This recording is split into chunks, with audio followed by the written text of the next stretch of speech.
Hi guys, magandang hapon sa inyong lahat guys. Welcome YouTube channel. Ngayon nandito naman ako ulit sa kabilang bahay namin guys.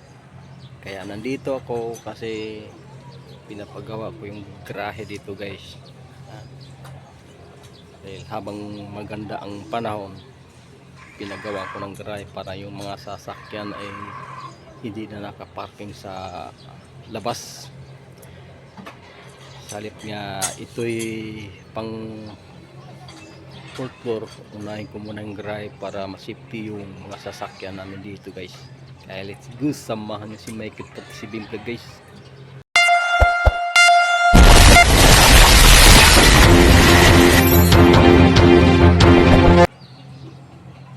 Ayan guys, tuturo ko sa inyo kung saan yung garahe nga pinapagawa guys. Ayan guys, ayan ang isang trabante namin guys. Ayan, ayan ang kotse namin na puti, nakaparada sa labas. At ito na mga pangkitiring. Ayan yung gilid ng bodega namin yan. Ayan ang bodega. Ayan naman ang pangkitiring guys. At ito naman yung kulay maroon. Ayan yung kulay maroon na kotse dyan nakaparada. Kaya nagsimula na ng gumawa ng isang trabante. Siya nang gumawa rito sa garahe. Yung karating ng graba at buhangin sa lublak. Ayan ang buhangin. Nandito ko sa third floor kaya medyo malalaya. Isom natin, panapaliksan natin ng camera para makikita yung buhangin. Ayan guys, habang maganda ang panahon kasi yung ayan pang poster. Ayan may nakaabang ng kabilya. Ayan may nakaabang na kabilya. Ayan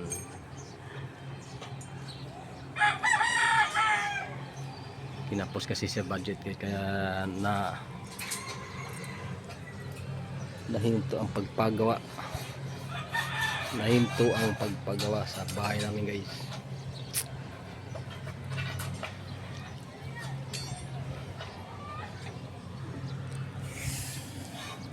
Yan, bababa na tayo sa ano natin.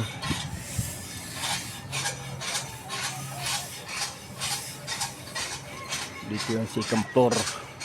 Ayan, dito yung panganay ko nakatira.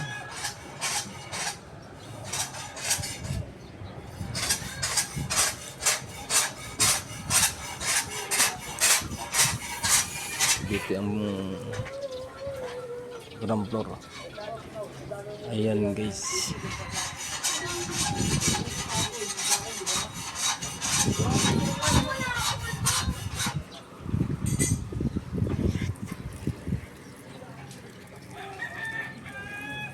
ganda ng tubig guys. Walang nanglalambat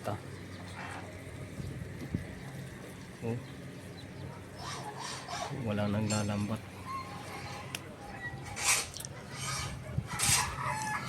Sobrang init kasi kaya mamayang hapon yan maraming namang maglalambat yan. Papaanhin lang yung araw.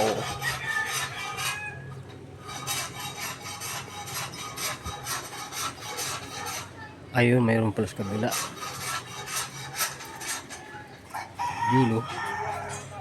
Dulo guys ang init-init naman. Yun, pinakadulo.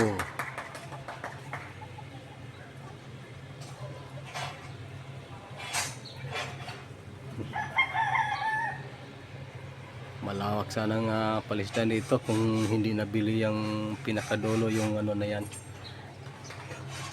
yung may building na yan. Yan yung bagong tambak lang yan, tinambak ko na yan kasi may nakabili na bangkong may-ari dyan.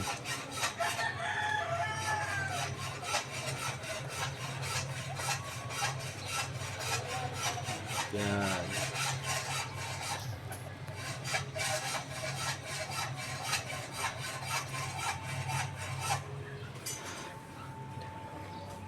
Kanya-kanyang palaki yan ang bahay dito guys eh. Yan bahay na yan, oh, bagong hininto. Yan, yan hininto. Kinapos sa budget. Ito naman eh, ano tawag ito, yung tinigil yung pag-finishing. Yung doon na may tangke, isa lang may ari niyan. Ayan, saka yan, saka doon. Yan, isa lang may ari yan.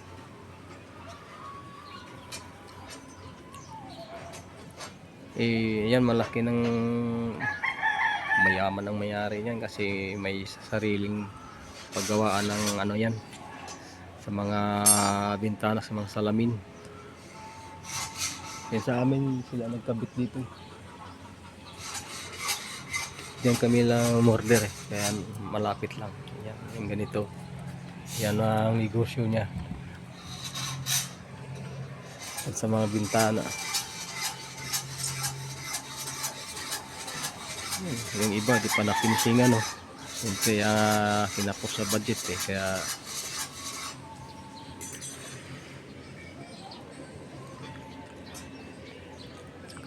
saka dito yung sarap namin kasi tubudigan namin yan. Mayroon din naka paradang sakyan dyan, yun, kang kulay puti dyan, dalawa yung nakaparada dyan pang kitiring.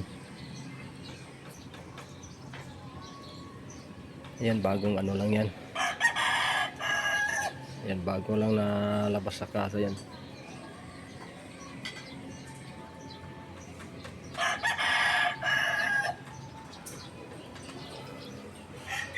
Ayan. Sa mga nagsuporta sa aking channel, maraming salamat. Ako ay nagpasalamat talaga ng lubusan sa inyong lahat.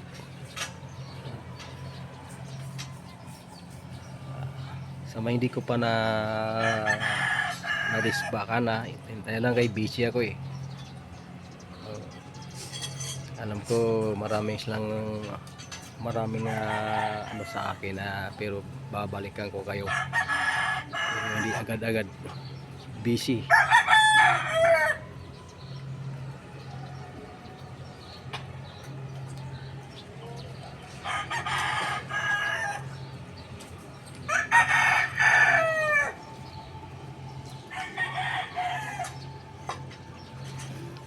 Yung yan naman yung ano yan, yung sa baba, bali nakatira yan doon sa likod, bali bangka lang tinirahan lang guys. Yan ang sa baba na yan. Kaya ang ginawa dyan guys, yan dito sa kabila, makikita yan dito sa kabila.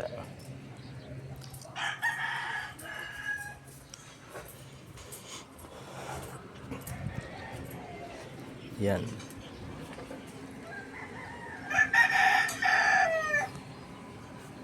Yun ang bangka ng malapad na yan. Diyan sa nakatira nung una, doon sa likod, doon sa ano yan.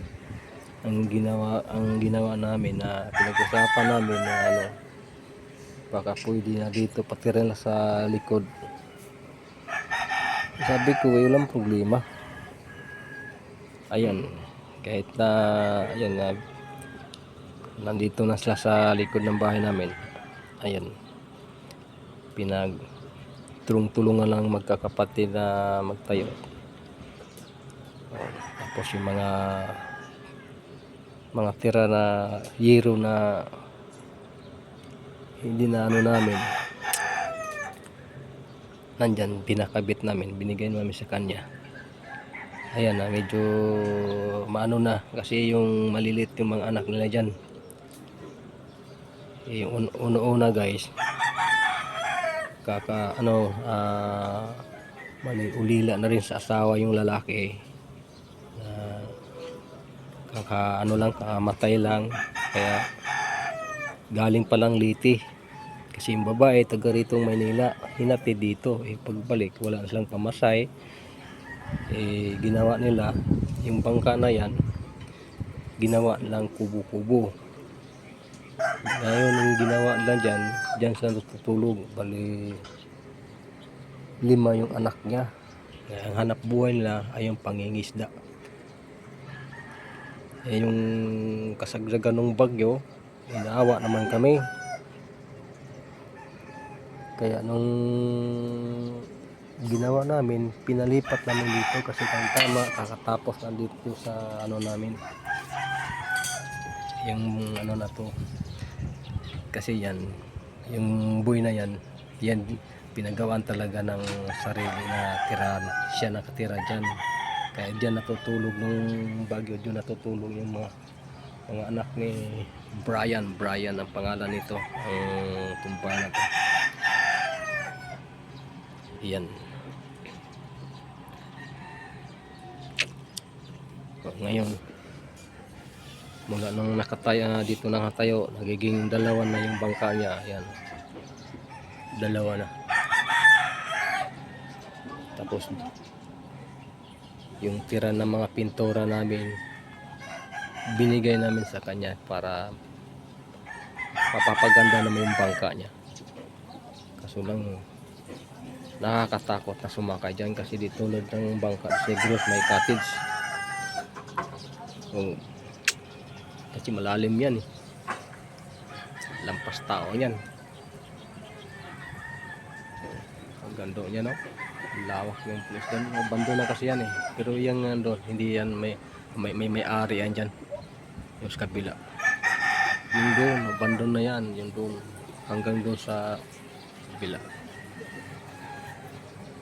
Kaya yung ginawa dito ni Brian, yun ang hanap buhay na, kaya nakabili siya ng plywood para makagawa ng 2 bangka.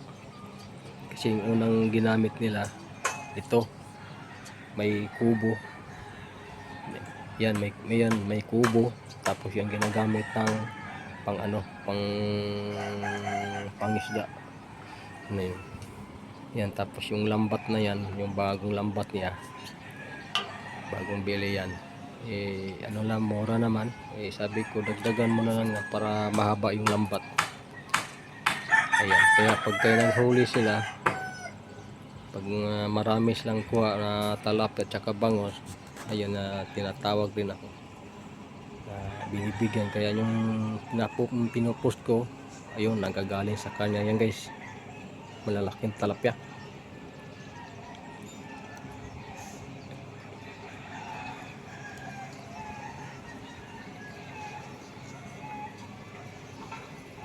Lubos lang nagpapasalamat sa amin sa tulong na kung wala daw kami hindi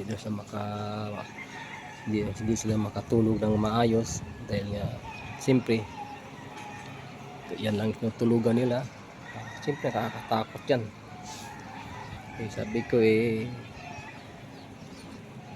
Sabi ko sa kanya naman walang problema yan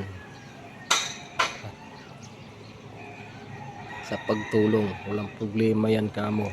Kasi sino bang hindi magtutulungan magkapitbahay. Kung kaya rin namin na tumulong, kumbaga kung kaya ko rin tumulong, diba? Ngayon ay hindi maibig sabihin na gano'n lang ang ano natin, natural. Nakakaano naman na di ka tumulong sa iyong kapwa. Kaya hanggang dito lang kaya ang pa-vlog ko, at maraming salamat sa inyong lahat sa aking pagsusuporta.